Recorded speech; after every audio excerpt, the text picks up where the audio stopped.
Mal acostumbrado se denomina esta canción de Julio Iglesias. Mañana cumple 80 años Julio Iglesias.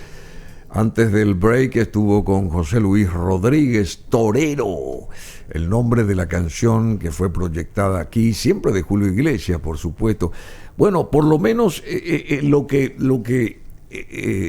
la música que hizo hincapié durante años y años y décadas Julio Iglesias, porque realmente él es intérprete, no es compositor, pero tuvo siempre un imán con la gente.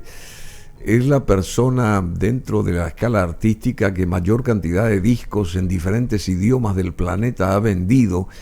O sea que, tiene también su punto a favor, y seguramente no tendrá una voz como la de Andrea Bocelli o la de, qué sé yo, el mismo José Luis Rodríguez, pero tiene un timbre vocal que atrae y que atrajo, y hasta ahora cumple 80 años y sigue vigente Julio Iglesias. Mañana a las 10 de la mañana, aquí en BM Online, vamos a estar con el especial dedicándolo a Julio Iglesias. Doña Olga Mercado seguramente que va a estar firme mañana desde la cocina de su casa, escuchando en el cel, escuchando el especial de Julio Iglesias y todas esas canciones tan bonitas, tan lindas. Yo no sé si Jorge Rolón Luna, ¿te cautivó alguna vez Julio Iglesias a través de la música? Estamos hablando. ¿Te detuviste a pensar o a escuchar las canciones y la interpretación de las mismas a través de Julio Iglesias alguna vez? Buen día, Bruno. ¿Qué tal? Buen día a toda la gente que nos está mirando y escuchando. Bienvenido. Gracias por la invitación de nuevo. Nosotros somos... Bueno, la pregunta me sorprende, no esperaba eso. Bueno, vos sos de la avanzada, vos sos de la música. No se trata de vos la avanzada. Vos sos de In Excess, sos de la... eso ya es viejo todavía. Ya es viejo. Sos de Jamiroquai, sos de qué. También ya está. Pero escucho todo eso, siempre escuché. Ahora, para no rehuir la pregunta, honestamente, es una cuestión vinculada a género. El género romántico no es precisamente algo que me cautive. Ahora, sí recuerdo que cuando era chico, en el automóvil de mi papá, que tenía un casetero de esos de antes, había 2 cassettes que habíamos traído de un viaje a la Argentina. Uno del trío Los Panchos y uno de Julio Iglesias. Y escuchábamos hasta el cansancio. Y había un tema que Julio Iglesias, uno de los temas que recuerdo era Cucurru Cucú Paloma. Sí, y otros más. Y por años escuchaba eso. Y la versión de Recuerdo de Pacaraí también, muy buena. La versión él tiene una discografía... Sí, ya sé, muy amplia. Enorme, amplia, sí. Yo te cuento la anécdota. Y después, era un personaje también. O sea, forzosamente tuviste que escucharlo. Sí, pero en esa época yo no tenía definido mis gustos todavía, que después fueron acotándose y haciendo... por algún tiempo fui una especie de integrista. ¿Ah, sí? Sí, como esos radicales que adoptan una posición política así. Y todo lo que está fuera de eso es una especie de herejía. Ah, sí. Sí, hay sectas musicales que son así muy estrictas en el sentido de lo que se puede y no se puede escuchar. Y por ejemplo, los metaleros, los que escuchan heavy metal. Yo en algún momento llegué a escuchar, iba a los conciertos, no me perdía un solo concierto de los grupos locales. Y por ejemplo, entre Julio Iglesias y Rush, por ejemplo. Rush es una banda fantástica musicalmente. El contraste, sí, un contraste grande. A mí me gusta mucho Rush. Sí, me gusta mucho. Y es un grupo... Hasta que murió su baterista, uno de los mejores bateristas de la historia del rock, Neil Peart. Murió hace un par de años. Sí. Un sonido muy virtuoso como músicos. ¿Dónde se originó esa Ellos son banda? canadienses. Sí. Rush es una banda canadiense. Sí. ¿Y te gustó siempre Rush? Me gustó. Y otros intérpretes. Tengo discos de Rush. Hasta ese punto llegó. Y otras bandas así, y otras bandas dentro de ese género, o qué sé yo, bandas que personajes de la música que te atraigan musicalmente, digamos. Y uno va, he pertenecido a esas logias así muy cerradas, como de los que escuchan heavy metal. Entonces en alguna época escuchaba eso. Pero vos también pertenecés a la logia masónica. No. Yo soy un hombre libre. ¿Sos libre? Sí. En el sentido de que no me gusta pertenecer a asociaciones que obliguen a actos en pro de los hermanos y miembros de la cofradía que yo no haría. Porque hay una suerte de mandato de hermandad que obliga a... Dicen que yo no conozco. Me invitaron varias veces. ¿Sí? Pero en Paraguay pues es algo que ocurre con mucha frecuencia. Es que todo se degrada. ¿Sí? ¿Por qué? Yo te hice una consulta, porque vos sos investigador. Bueno, si no lo conocen, por supuesto, que es más que conocido Jorge variados Rolón. Los temas esta mañana. Jorge Rolón Luna, él es abogado, por supuesto, investigador, también juez electoral, fue profesor universitario hasta ahora.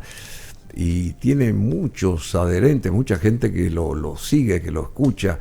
Después se postuló a un montón de cargos. Lamentablemente siempre hay cáscaras de banana que impiden que él pudiera llegar a esos sitiales, porque en ellos él sería espectacular, porque tiene una destreza como pez en el agua en un montón de lugares donde él podría brillar, porque él es muy inteligente, muy brillante, en el mejor sentido, y lo digo con un poco exagerado. Lo digo con toda ¿Usted conoce honestidad. La anécdota de Mark Twain? A ver, ¿cuál de ellos? El escritor norteamericano. Sí, Mark Twain, sí. Sí, claro. En una ocasión leíamos cuando éramos chicos. Sí, cuando se leía. Cuando se leía, mi padre nos puso varias Yo historias. lo leía a Mark Twain también siendo niño. Y un diario norteamericano publica una noticia en donde se contaba que él había fallecido, pero que resultó que no fue así. Entonces le preguntan a él, ¿y qué opina sobre esa noticia que lo dio por muerto? Y dice, bueno, yo creo que fue una noticia un poco exagerada. Bueno, algo así, un poco exagerada. Sí. Bueno. Decime, yo le hice una consulta antes del cafecito que está disfrutando, porque hay buen café acá, reiteramos. Es cierto. Yo, sí, como él investiga y está siempre resumiendo historias que tengan que ver con la investigación, la falta de seguridad del país, o sea, la inseguridad, el narcotráfico y ese tipo de cosas que son especialidades acá de Jorge Rolón Luna. Si pudiéramos imaginariamente contabilizar y poner en una balanza a toda la población paraguaya, partiendo de la base de 7 millones y un poco más, y no como dice o pretendió convencer acá últimamente el censo. ¿Usted no cree en lo de los 6 millones? Por favor. Bueno. Yo no creo. Bueno, supongamos que estén ahí los 7 millones de paraguayos, o 7,5, y que se haga una evaluación de lo pecaminoso de esa cantidad de personas. ¿En qué porcentaje? O sea, ¿qué porcentaje se salva de los 7,5 millones? O mejor dicho, ¿qué porcentaje es el más, digamos, deteriorado en el sentido cuántico de la población, contabilizando la población, digamos? Bueno, sí. Contabilizando la población. Ponerlo en términos morales y religiosos puede confundir a nuestra... Lo que pasa es que no escucharon lo que estábamos hablando fuera del aire. Claro, estábamos hablando de la economía ilegal y la importancia de... Sí, lo que se sabe. De los ilegalismos en Paraguay, porque... Me gustó eso, los ilegalismos. Sí, es un término que se utiliza hoy día. Ilegalismos. Para referirse a las distintas actividades ilegales con las que el Estado se relaciona de manera muy diversa. ¿Sí? Hay un mito que sostiene que el Estado se ocupa y persigue todos los delitos. ¿Sí? A veces queremos creer en eso. Y no es así. Y nuestro país convive con una serie de ilegalismos desde hace mucho tiempo. ¿Sí? nuestro país... Ahí entra el contrabando también, ¿verdad? Bueno, ahí yo iba justamente a retroceder un poco y referirme justamente a algo que ha alimentado fortunas, ha promovido inclusive modos de desarrollo en regiones del país como Alto Paraná, por ejemplo, y es el contrabando, ¿sí? Y el contrabando se ha tendido a mirar en nuestro país como una, diría Santo Tomás, peccata minuta, ¿sí? Un pecado así venial en términos religiosos, ya que estamos hablando en términos religiosos, y que le da de comer a la gente, qué sé yo, ya sea de ida o de vuelta, ¿sí? Entrando o saliendo del país. En mayor o menor escala. Sí, pero entrando o saliendo hay dos contrabandos existen. Claro. Y los que conocen un poco del trasiego de drogas en la región y en particular en Paraguay. Me gustó eso, trasiego. Trasiego, sí, el transporte, el tránsito de drogas. Sí, claro. En nuestro país sostienen que la ruta de estos contrabandos de diversos productos, entre ellos el más famoso hoy día, que es el del cigarrillo, en algún momento fue la electrónica y otros productos, es la misma que se utiliza para las drogas de Paraguay hacia Brasil. Licores también, o sea. Sí, no, la famosa economía esa de reexportación, de triangulación, de whisky, cigarrillos, electrónica. Viene de larga data. Creó fortunas, ¿sí? Porque era un negocio que el dictador había dado a sus colaboradores más cercanos, sobre todo militares, que en conjunción con civiles se dedicaron a ese negocio. Café también. En un momento dado, café. Sí, un momento en que hoy se hace también reexportación de soja. Hay países que meten la soja al Paraguay para evitar pagar las retenciones, en el caso de la Argentina, y lo exportan como soja paraguaya. ¿Sí? Ese tipo de cosas. Se acomoda todo. El contrabando de combustibles. También está en boga. Un tema que ha sido... Sí, pero no tiene mucho que ver con estos temas recientes. Es un tema de larga data y que congrega como actividad principal a muchísima gente, sobre todo en el departamento de Ñembucú, ¿sí? Los famosos combustibleros. Hubo un caso de sicariato hace un par de años vinculado a ese negocio. Mataron a una mujer, la asesinaron, recuerdo. Bueno, y ayer mataron a un hombre, un chico de 32 años allá en el norte, que después tenemos que tocar ese tema. Vamos a tocar, sin problema. Ahora quiero cerrar la pregunta. Sí. Tengo la tendencia, usted me conoce, Bruno, a hablar un poco largo y tendido y a veces ya me olvido de cuál era la pregunta inicial. Entonces, como hay muchos negocios ilegales, eso se convierte en una actividad importante en nuestro país en términos económicos. Ahora, como es una actividad ilegal, alguna muy abierta, otra no tanto, otra oculta, bien oculta, digamos. Hay cosas que no se publicitan y no se cuentan en los grupos de amigos, porque de repente estas cosas se hablan. Si yo me traigo auto de tal parte y no pago esto, pago aquello, pero porque quien se dedica al tráfico de personas no anda contando eso. Hay cosas que digamos, son actividades que se ocultan más. Entonces, como es clandestino esto, los números no van a existir nunca. Lo que existen son estimaciones. Por ejemplo, el tema del dinero que ingresa en nuestro país por el tráfico de drogas se estima entre 1.500 millones de dólares y 5.000 millones de dólares. Pero son estimaciones. Años, ¿no? Años. Por año. Sí. Es un negocio multimillonario.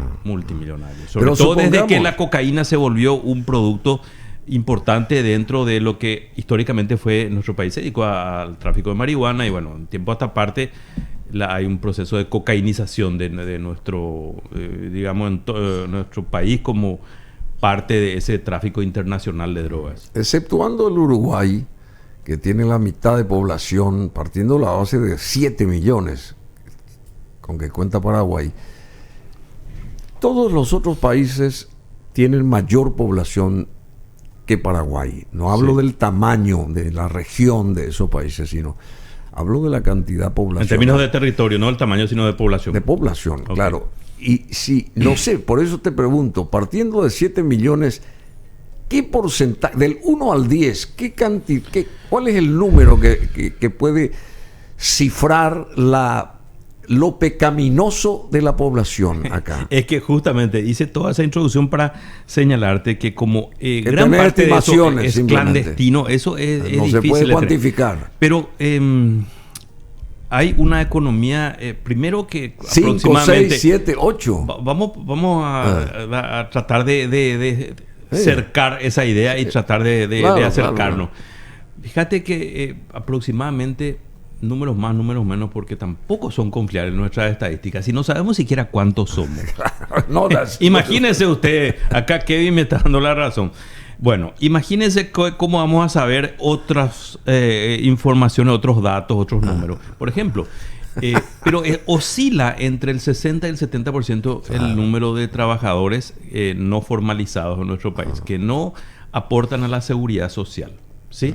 Sí. De eso, un 10% aproximadamente son funcionarios públicos, otro 10% son funcionarios o empleados, mejor dicho, ese es el término, de empresas que cotizan a sus trabajadores, hacen cotizar en el sistema de seguridad social, etcétera. Y otro 10% que está en una zona gris, y después el resto no son trabajadores formales. Entre esos trabajadores formales hay gente que se dedica a... Yo me estaba preguntando, no es descabellado eso que está preguntando Bruno, por lo siguiente. Da la impresión... Perdóname, yo solamente quiero llegar a algo. Sí. Tampoco estoy persiguiendo un número exacto ni una cuantificación. Pero es importante la economía informal en nuestro país. Y de esa parte de economía informal, una gran parte es delictiva. 7 millones y tenés un alto porcentaje de ilegalidad en el accionar del día a día del país. Quiere decir que Paraguay tiene que estar capitaneando toda la historia. Si empezamos, porque están los otros países con mayor cantidad de población, pero yo no sé si arriban en porcentaje a la misma cantidad que Paraguay. A eso nomás voy. Eso tiene que ver con el modelo económico también. ¿En qué sentido? Que Paraguay tiene un modelo económico que llegó a un techo en materia de generación de empleo. No tiene un efecto multiplicador el modelo en el sentido de crear puestos de trabajo, como dice la Organización Internacional del Trabajo, la OIT, dice puestos de trabajo decentes. ¿Sí? No hay generación de empleo. Por eso hay tanta informalidad. Gente que vende yuyo, la calle es un lugar donde la gente se gana el pan todos los días en Paraguay, vendiendo lo que sea. Ese es un reflejo de la falta de empleo formal. Y ese empleo formal está así muchas veces en una delgada línea, ocupa una delgada línea entre la legalidad y la ilegalidad. Y después pseudo ocupaciones como la gente que cuida vehículos, que lava autos en la vía pública, etcétera. Eso es, entre otras cosas, falta de empleo decente, como dice la OIT. Y eso tiene que ver con un modelo económico. Paraguay hace rato sus élites han decidido dedicarse y orgullosamente lo hacen y lo quieren vender como si fuera algo muy bueno, a vender soja y carne al mercado exterior. No hay país en el mundo, Bruno, no hay país en el mundo que haya llegado a altos niveles de desarrollo siendo un productor primario. Si uno mira el componente de exportación de Paraguay de hace 100 años, 1920, productos primarios, son lo que eran madera, carne y cueros, ¿sí? Hoy soja algodón y carne. También, algodón. Sí, pero estoy diciendo 1920. Sí, claro. Hubo un momento de fervor algodonero acá durante los años de Stroessner. Pero fue a partir de los años más o menos, no soy experto en el tema, 50, 60, 70 y 80 el auge hasta la caída, ¿verdad? Porque es lo que ocurre generalmente cuando uno se especializa en productos primarios, pues estos productos dejan de cotizarse bien, o la tierra se agota. Ahora un despertar de vuelta con el algodón. Sí. Hay un despertar. Sí. Bueno, y se lo quiere vender como algo bueno, digamos, pero nunca se sale de la pobreza cosechando algodón. En Estados Unidos hay una ciudad, no recuerdo el nombre, te voy a pasar el dato en algún momento. Hay una ciudad que tiene un monumento gigantesco a un bicho, ¿sí? Y ese bicho es el famoso picudo. Sí, a la entrada de la ciudad. ¿Por qué? Porque tuvieron la plaga del picudo por varios años y destrozó para siempre los cultivos de algodón. Y ese fue el momento en que este pueblo se empezó a dedicar a otras cosas y salió de la pobreza. ¿Sí? Esto no es... Bueno, la guerra de secesión, todo eso en Estados Unidos también claro, ahí hubo Estados Unidos, es interesante que saques eso. Estados Unidos tuvo que tener una guerra para que el modelo industrial se imponga por sobre el dinero, sobre el modelo agrícola y sustentado en la esclavitud. Exactamente. Esclavista. Sí. Bueno, Jorge Rolón Luna está con nosotros porque, entre otras cosas, primero es un libro abierto, él, ¿verdad? Y además domina un montón de temas.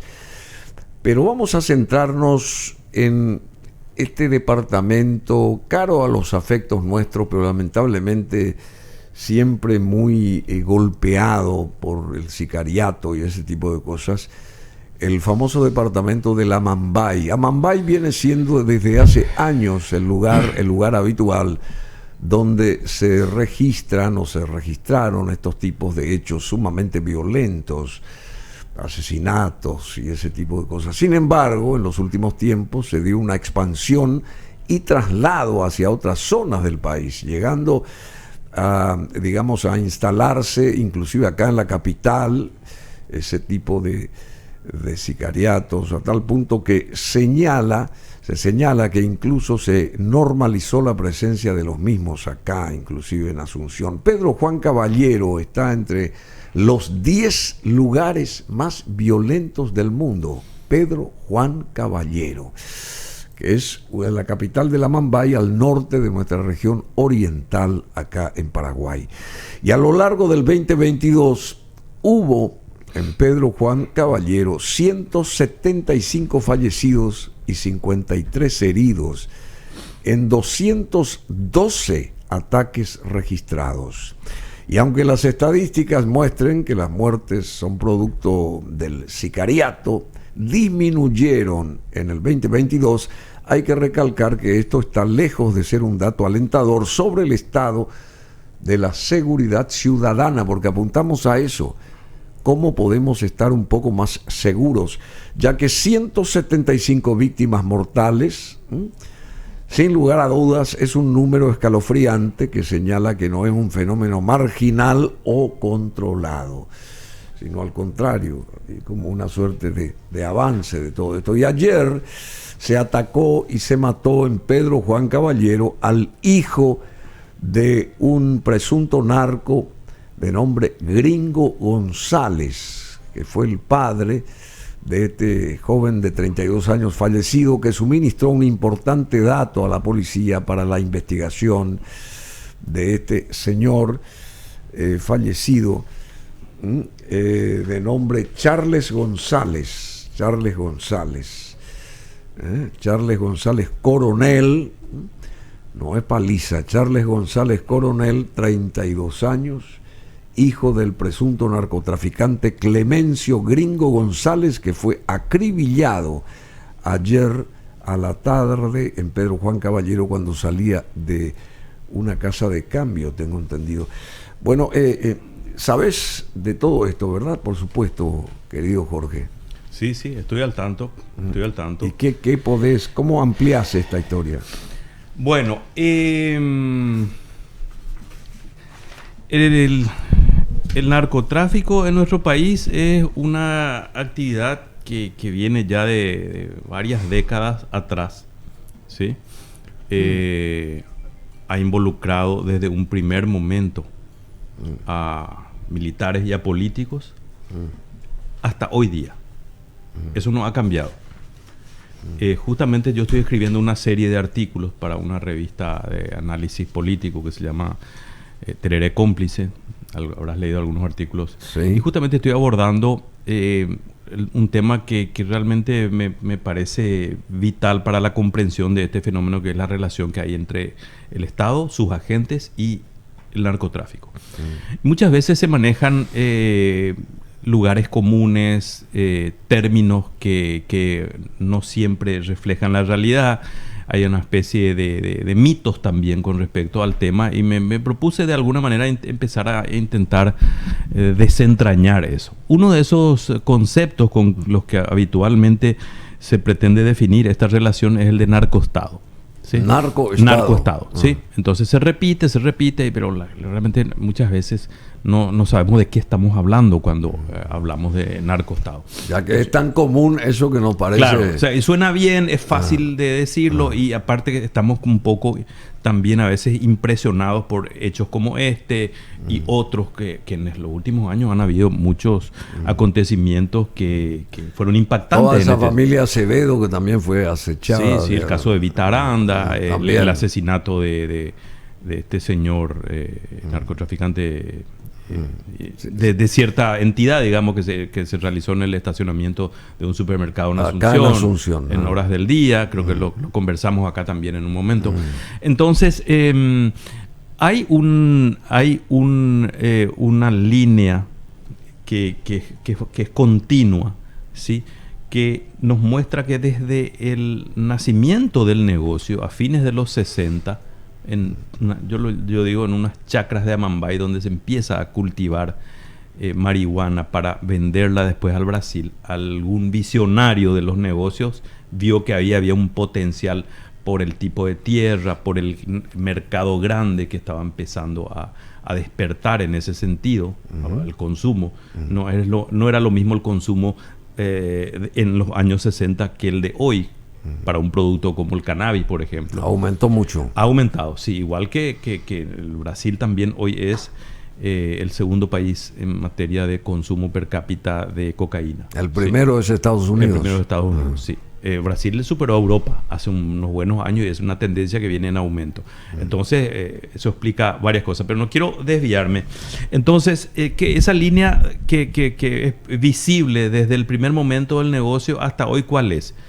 Que es un negocio que nace tutelado, amparado, ¿sí?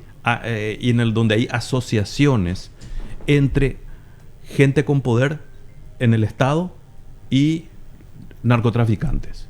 Pero ¿por qué ocurren los crímenes? Porque esa es la consulta. Bueno, crímenes... Pueden seguir estos negocios, como no vamos a poder impedir, lamentablemente. Los crímenes... ¿Pero por qué los crímenes? Ese es otro mito también, ¿sí? Otro mito en el cual uno ha caído también, porque es fácil a veces se le escapa a uno algún tipo de declaración en ese sentido, porque es tan fuerte ese sentido común. Es la asociación entre los grupos criminales y la violencia. Los grupos criminales no buscan per se, ni es un objetivo ellos, la violencia. Entonces, cuando hay altos niveles de violencia es porque alguno de estos acuerdos que existen para este negocio se han roto o hay algún tipo de desequilibrio en ese mercado. ¿Sí? Entonces, por muchos años hubo una violencia de bajos niveles en Amambay, me refiero a los años 60. Esto de hecho empezaba recién en 70, 80.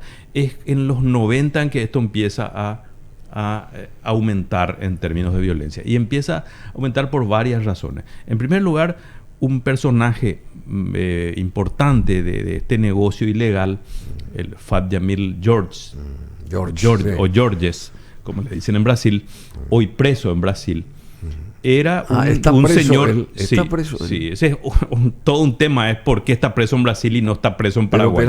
Pero él estaba en su casa, más bien se retiró. Está preso en Brasil. Está preso en Brasil. La justicia brasileña terminó acorralando y él terminó entregándose hace 2 años. Está preso en Brasil, porque hasta donde yo sabía estaba en su casa, retirado del negocio, pero en su casa. Sí, pero después estuvo prófugo también un tiempo y ahora está preso. Bueno, este señor tenía una gran cantidad de poder, digamos. Era la monopolizaba, claro. Entonces había una especie de unicato ahí, se puede decir, con socios menores por debajo de él. Entonces eso mantenía el negocio con unos niveles de conflicto y por ende de violencia muy bajos. Pero eso mismo justamente le protegía a él que estaba allá arriba. Sí, pero también en esos tiempos el negocio de la cocaína no tenía la importancia que tiene hoy. Y cuando la cocaína aparece, es lo que yo llamo un game changer. Cambia el juego. Un juego que hace cambiar. Por la cantidad de dinero que mueve. Que genera y que mueve la cocaína. ¿Sí? La marihuana es un negocio bueno también en el sentido del dinero que genera, pero lo otro es algo que dispara esos niveles de ganancia. Bueno, ¿y qué pasa? Eso atrae por un lado, atrae a las organizaciones criminales como el PCC, el Comando Vermelho, que fue el primero en llegar acá a fines de los 90.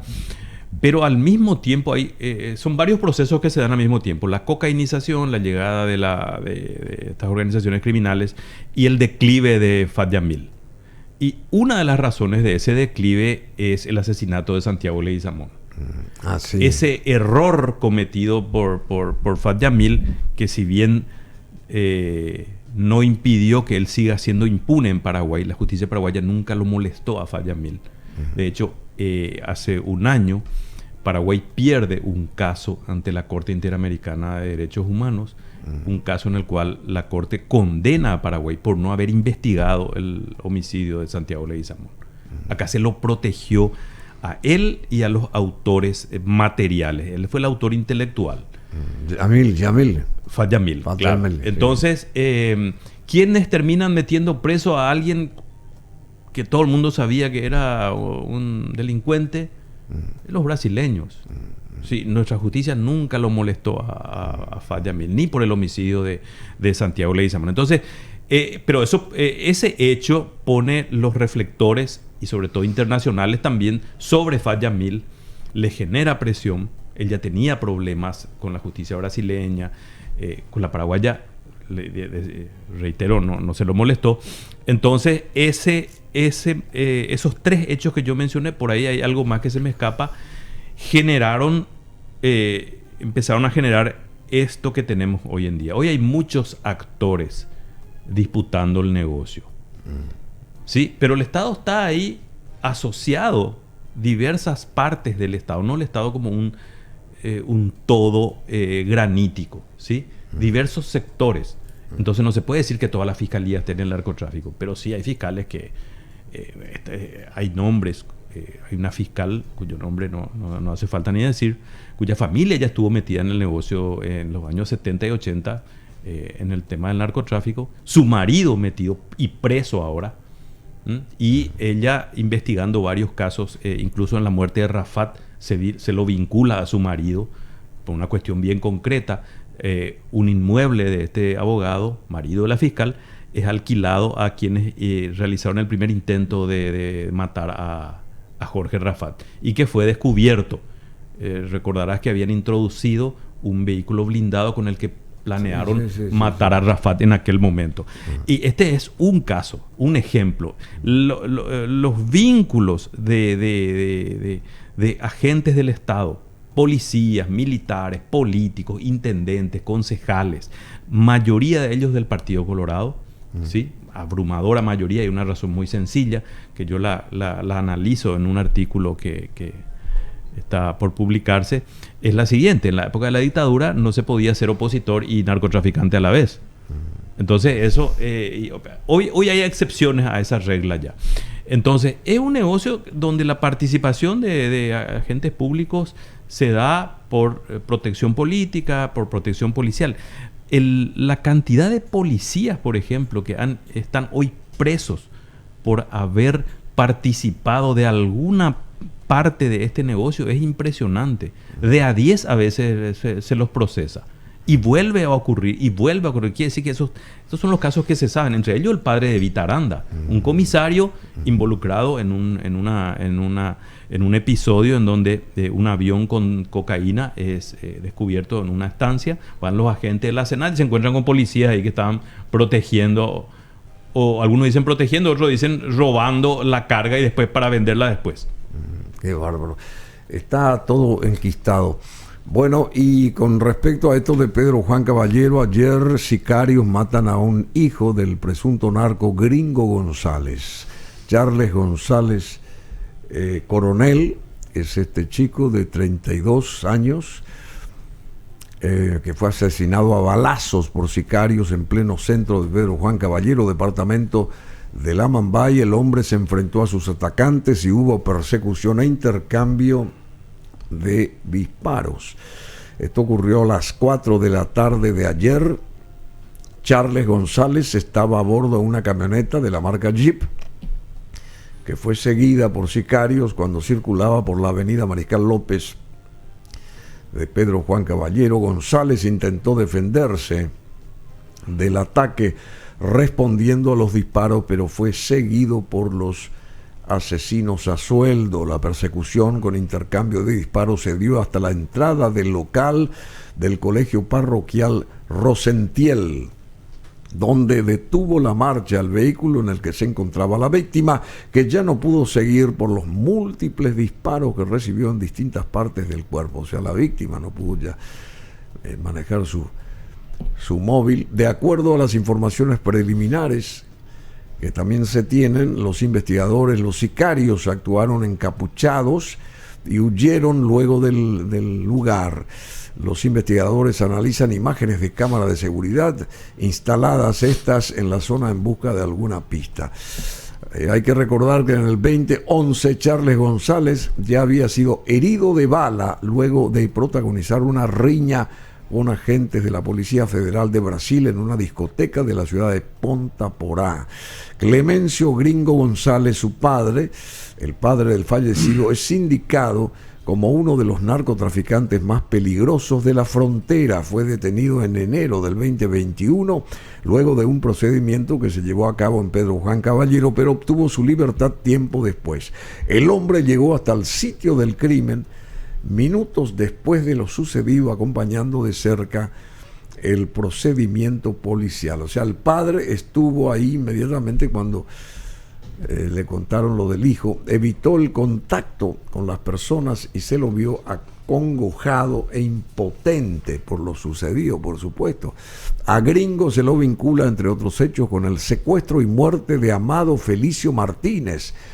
Esto ocurría en el 2004, luego de que su hermano muriera en un accidente en el que estuvo involucrado Martínez. Fue considerado Gringo González sospechoso del robo de 252 kilos de cocaína que se resguardaban en la jefatura policial de Pedro Juan Caballero. Recuerdo este caso. El hombre había utilizado uno de sus vehículos particulares para rescatar la droga. Se sospecha que ofreció sumas de dinero a un ex agente policial para asesinar al ex fiscal y ex ministro del Interior, Arnaldo Yucio. Todo esto está detrás ahí de este señor que sigue tan campante, al parecer, este padre de Charles González, el Gringo González. Es interesante que hayas leído eso, porque lo que yo estoy señalando de las complicidades de diversos ámbitos estatales y de la política, o sea, se sabe con el todo narcotráfico, esto, pero sigue tan campante. Te voy a contar esto. En el año 2015 fue ¿cómo es que se dice? Decomisada una carga de droga, 252 kilos, que es lo que menciona ahí. Y esa droga se estaba guardando en la comisaría de Pedro Juan Caballero. Gringo González, que era el supuesto dueño de la carga, rescata esa droga con complicidad policial. ¿Y quiénes estaban traficando esa droga en el momento en que fue que esa droga es decomisada? 2 concejales. Ese caso nos muestra 2 concejales. Uno del PLRA, de apellido Quevedo, y otro de apellido Bogado de la ANR. Entonces, en este caso están comprometidos, en ese caso de la droga de los 252 kilos de cocaína, 2 concejales y los policías que permitieron que fueron todos sumariados y terminaron presos. Policías y concejales, con el narcotraficante que es Gringo González. De facciones políticas distintas. Entonces vemos la política, las fuerzas de seguridad, la policía y el narcotraficante actuando en conjunto. Todo comprometido. Todos comprometidos. Ese es el modelo. Ese es el modelo. Bueno, que funciona en nuestro país. Qué bárbaro. Esto tenemos que continuar contigo, Jorge. Si nos aguardás un minuto, vamos a entrar en... Todavía tenemos tiempo, así que nos señala acá el DJ Cool. Vamos a entrar en contacto con el doctor, abogado y bueno, también ex embajador y hoy presidente de la ANNP, Julio César Vera Cáceres, para que nos dé la panorámica de este impasse, cómo se está hoy respecto al impasse con la Argentina y todo ese tipo de cosas ahí en la hidrovía. A propósito, Argentina hace nueva promesa de pago a Yacyretá, pero al parecer todavía no se llegó a un acuerdo definitivo respecto a la propuesta de Argentina de pagar, creo que $30 millones al mes, algo así, de la deuda que debe la Argentina. Bueno, y algo más para redondear, yo aguardo lo que me digas, algo más para redondear esto por ahora, querido Jorge Rolón Luna. A ver. Bueno, yo creo... Mi pregunta es, el padre estuvo ahí como que comandando la batuta, dando detalles de cómo seguir a... el hecho de que este señor no tenga hoy día una condena, es una persona que tiene antecedentes frondosos. Sí, grosos. Sí. ¿Y cómo está libre de...? Y bueno, es el tema de cómo funciona nuestra justicia en ese aspecto. Porque todo el mundo sabe lo pecaminoso que es y sigue tan campante. Hoy usted está con el discurso de la moral, el pecado. ¿Cómo es? El reino del mal y el reino del bien. Sí. Bueno, hay una larga historia de complicidades estatales y eso obviamente no deja de lado el sistema de justicia, que a su vez está inficionado. Hay gente hay otra fiscal en esa zona cuya familia es una familia de sicarios. No sé si me escuchó lo que dije, don Bruno. Sí, yo sé. Familia de sicarios, de matones. A un tío lo mataron, al padre lo mataron en un episodio así. Y en otra ocasión lo intentaron matar a uno de los tíos, en una balacera gigantesca en Capitán Bado. Y esta señora es fiscal. La señora a su vez tiene un marido Pero nunca dijiste el nombre de la fiscal. Estos dos fiscales estoy hablando. No, la gente sabe, la gente conoce. Ya sé.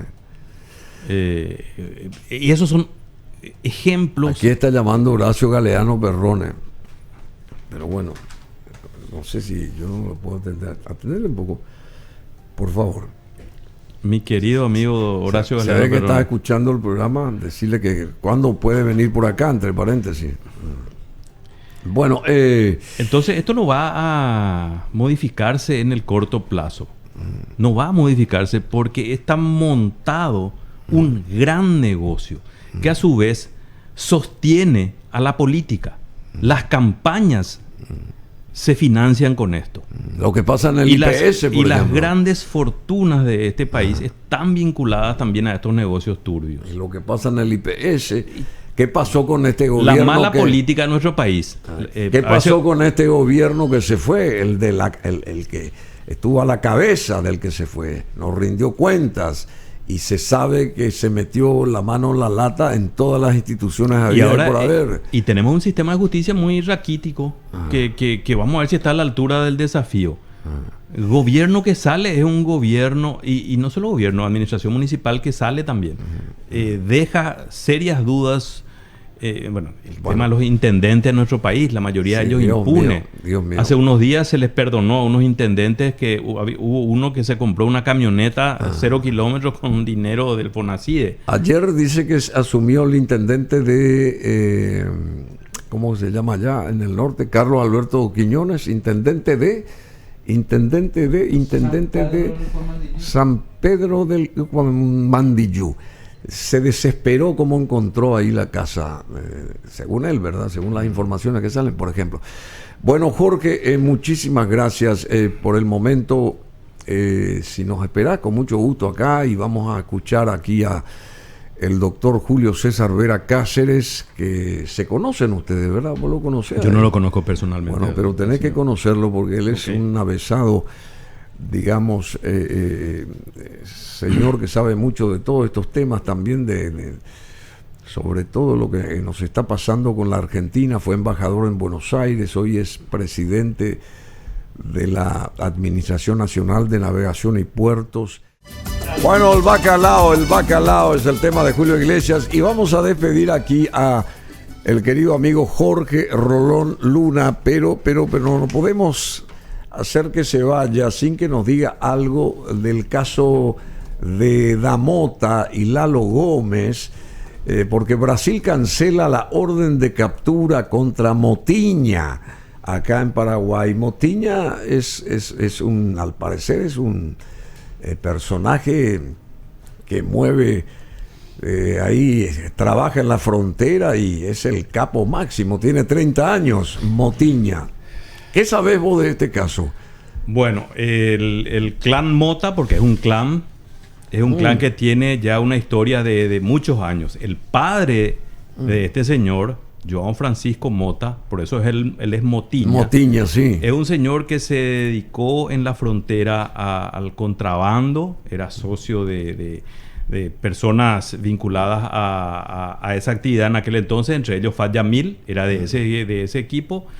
En 1985 fue preso por narcotráfico y es interesante porque te mencionaba esta vinculación que hay entre agentes del Estado y el negocio de narcotráfico de larga data. Él fue adjudicado con tierras del IBR en ese entonces. También, sí. Claro. O sea, y esa estancia... Todo está concatenado. Esa estancia que hereda Motinha... Motinha hereda esas tierras, claro, que le habían dado al padre sin ser sujeto a la reforma agraria.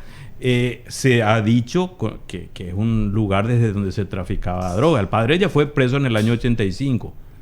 Y después hay nuevas adjudicaciones de tierras a Motinha en la zona de Antevicue, que fueron tierras destinadas en su momento a la reforma agraria. Ahí hay pistas de aterrizaje y todo eso. Yo no sé eso porque no he estado ahí. Recién dijiste. Pero lo que se sostiene es que esas propiedades han sido utilizadas para traficar droga a lo largo del tiempo. De hecho, el padre estuvo preso, fue apresado en el año 1985. João Francisco Mota. El fundador del clan, digamos. Este ya es el Motinha, el heredero. Y el otro jefe, el hijo que fue asesinado ayer, el señor González, sigue tan campante a pesar de que se sabe todo su historial. Él fue el detenido en el 2021. Tenía orden de captura. Vivía a 2 cuadras de la Senat en Pedro Juan Caballero en aquel tiempo. Y luego fue sobreseído provisionalmente. Por eso él está libre y estuvo mirando lo que ocurrió con el hijo. Pero después de ser buscado por mucho tiempo, estar prófugo, Gringo González, y de haber sido vinculado con esa carga de cocaína que fue robada de la comisaría de Pedro Juan Caballero en 2015, él fue capturado, pero hoy está gozando de un sobreseimiento provisional. Qué bien. Quiere decir que... ¿Cuándo yo le he mentido, Bruno? Este es un país... ¿Yo le he mentido alguna vez? ¿Quién dijo alguna vez? No. ¿Quién dijo? Este es un país de maravilla. ¿Quién dijo? Sotero Ledesma, que era dirigente sindical de la época de Stroessner. Este es un país de maravilla, sí, Sotero Ledesma. Bueno, muchas gracias, Jorge Rolón Luna.